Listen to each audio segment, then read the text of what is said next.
एक ही मर्द से संबंध होता है माँ और बेटी का, दोनों शरीर संबंध बनाती हैं। और जैसे बेटी को पता चलता है कि मेरी माँ इससे शरीर संबंध बना रही है, तो उस प्रेमी से मिलकर अपने माँ को अपने रास्ते से हटा देती है। आप सभी को आदाब, नमस्कार।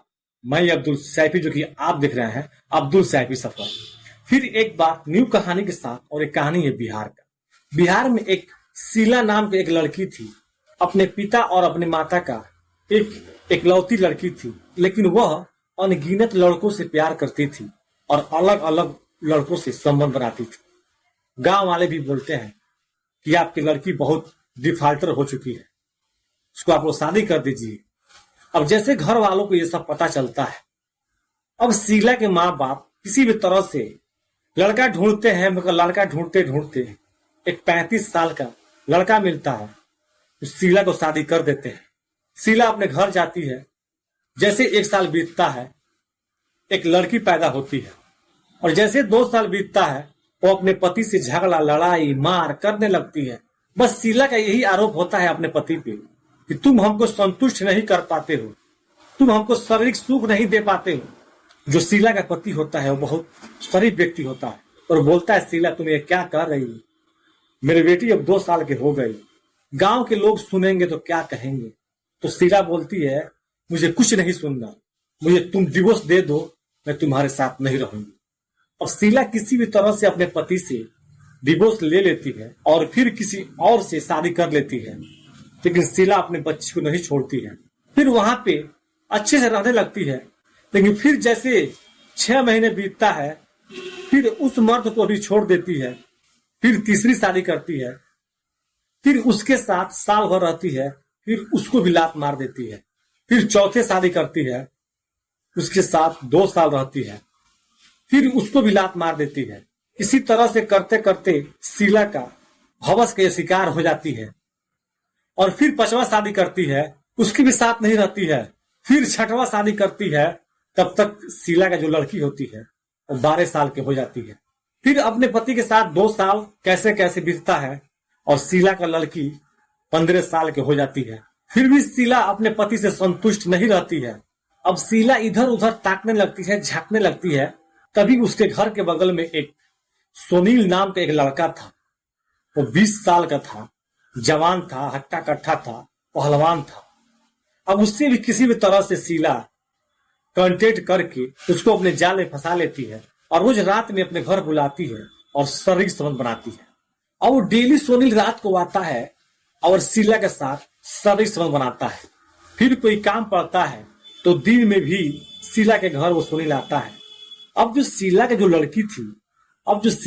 लड़की थी सरिता, वो सरिता सुनील को चाहने लगती है, उसे प्यार करने लगती है, मगर उसको मालूम नहीं होता है कि मेरी माँ से इसे अवैध संबंध है इसका।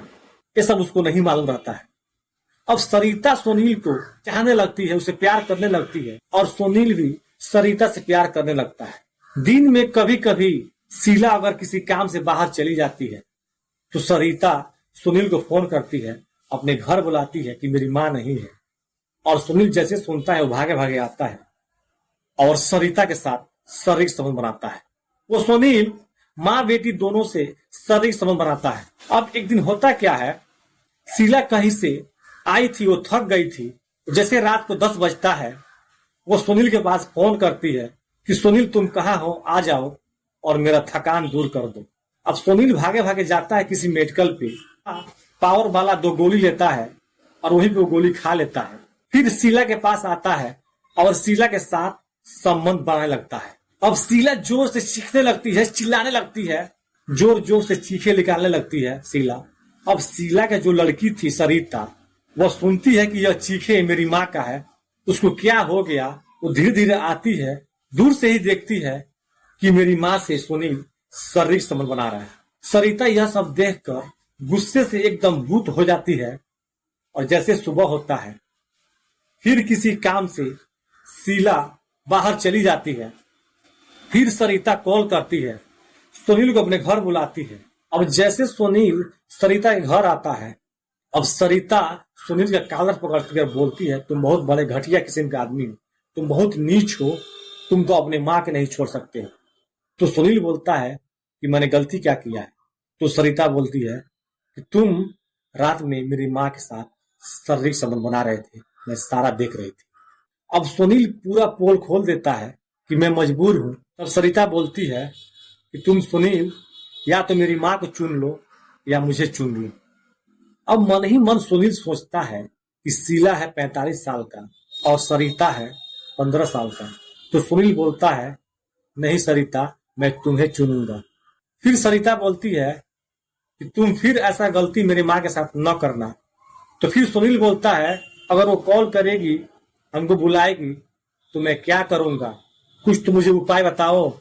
तो सरिता बोलती है कि कोई प्लानिंग करो, मैं अपने माँ को अपने रास्ते से हटाना चाहती हूँ। तो सुनील बोलता है ये तो बहुत आसान काम है, तुम किसी भी तरह से नदी घूमने के लिए अपने माँ के लेके चलो और मैं सारा व्यवस्था मैं उधर ही कर दूंगा।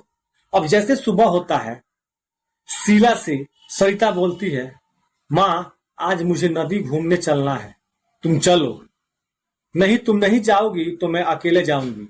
शीला सोचती है कि सरिता जवान हो गई है, अब इसे अकेले भेजना या घूमना अच्छी बात नहीं है, मैं इसके साथ चलती।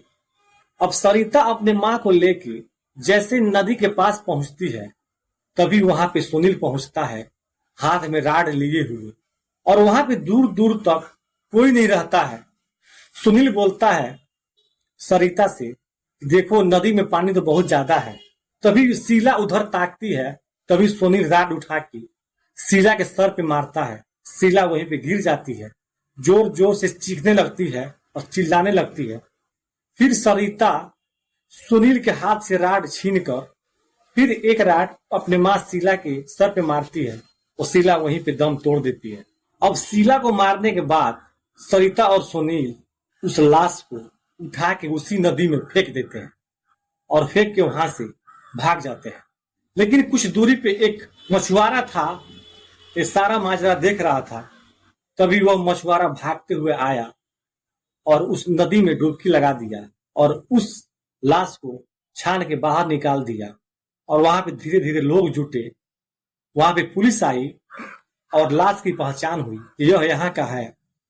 अब पुलिस उस लाश को उठाकर पोस्टमार्टम के लिए भेज दी।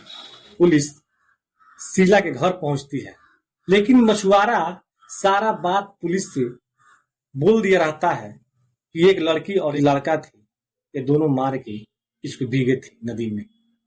अब सरिता से पूछताछ होने लगता है। सरिता चिल्ला चिल्ला के रोने लगती है, नाटक करने लगती है कि मेरी माँ को कौन मार के फेंक दिया, कौन मार दिया। लेकिन जो सरिता अपने माँ को जो राड से मारी थी, थोड़ा सा खून का छींटा उसके समीज पे लगा था, 3 जगह खून का निशान था। अब जैसे पुलिस वो खून का निशान देखी अब पुलिस को और शक हो गया कि वह मछुआरा सही बोल रहा था। और पुलिस ने बोला कि यह खून का निशान कहां से लगा है, बिल्कुल ताजा था। अब सरिता डर के मारे कांपने लगती है और पुलिस अपने कस्टडी में लेके बहुत कड़ैया से पूछताछ करने लगती है। अब सरिता सारा पोल खोलती है और बताती है कि हम लोगों ने ऐसे ऐसे किया। अब पुलिस पहुंचती है सुनील के घर और सुनील को उठा के लाती है और दोनों को उठा के जेल के सलाखों के पीछे डाल देती है। तो कहानी आप लोगों को कैसे लगा, आप लोग कमेंट में अपना अपना राय दे सकते हैं। एक वीडियो दिखाने का मतलब मैं किसी की भावना को आहत नहीं करता हूँ, मैं किसी को ठेस नहीं पहुंचाता हूँ। ये वीडियो हमें दिखाने का मकसद यही है कि आप लोग भी यह गलती से बचें, सतर्क रहे, सावधान रहे। और वीडियो आप लोग को अच्छा लगे तो आप लोग लाइक करें और आप लोग नए हैं तो इस चैनल को सब्सक्राइब करें, क्योंकि मैं ये दुनिया को काली करतूत आप लोगों को पेश करता रहूं और आप लोग इसे देखकर सावधान रहे, सतर्क रहे। आप सभी को नमस्कार, थैंक यू सो मच।